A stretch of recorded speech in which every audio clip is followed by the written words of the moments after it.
Imagine a stone thrown into a still pond. The water ripples instantly, disturbed by the impact. This is how most of us live our lives. We are the pond, and every external event, a sharp comment from a colleague, a sudden traffic jam, an unexpected email, is the stone.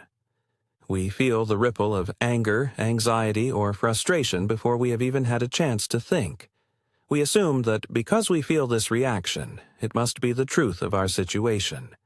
But Epictetus, the former slave-turned-teacher, offered a different perspective. He taught that we are not disturbed by things themselves, but by the views we take of them. The event is just an impression. Your reaction is a choice you make afterward.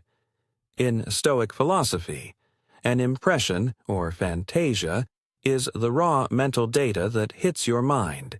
It is the initial image of an event. When someone insults you, the impression is simply the sound of their voice and the words they chose. That is it. That is the objective reality of the moment. The trouble begins when we add our own commentary to that impression. We say, "This is an insult," "This is unfair," or "I am being disrespected." We add judgment to the raw data, and that judgment is what creates the emotional disturbance. If you could see the event without the judgment, the anger would have no fuel to burn. Epictetus argued that we have a discipline of assent. This means that while we cannot control the impression that appears in our mind, we have total control over whether we agree with it. You are not your first reaction. That first surge of heat in your chest or that sudden tightening in your throat is merely a physiological reflex. It is not a moral failing, nor is it a permanent part of your character. It is just the ripples on the surface of the pond. The mistake we make is identifying with those ripples. We think, "I am an angry person because I feel angry." But you are the observer of the anger, not the anger itself. Think of a time you were cut off in traffic. Your first reaction might be a spike of rage. But what if, instead of leaning into that rage, you paused? In that gap between the event and your response, you have the power of freedom. You can look at the impression and say, "You are just an appearance, and not at all the thing you claim to be." This isn't about suppressing your emotions or pretending they don't exist. It is about refusing to be a slave to them.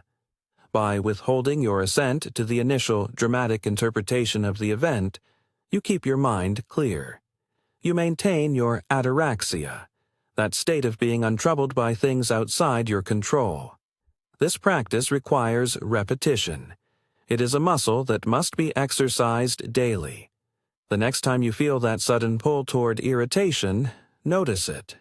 Do not fight it, but do not follow it either. Step back. Treat the impression like a guest who has arrived at your door without an invitation. You can acknowledge that they are there without letting them into your house to rearrange the furniture. Ask yourself, is this event truly as catastrophic as my mind is suggesting? Or am I adding a layer of drama that isn't actually there? Most of the time, the answer is the latter. By creating this space, you move from being a reactive creature to a rational agent. You stop being the victim of every external nudge and start being the architect of your own peace. It is not an easy path, but it is the only one that leads to true independence.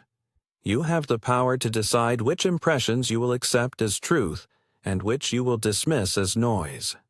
This is the essence of wisdom. At Ataraxia Daily, we explore one Stoic lesson every single day to help you build a calmer, more resilient mind. If you find value in these reflections, please subscribe to the channel, and we look forward to seeing you here again tomorrow.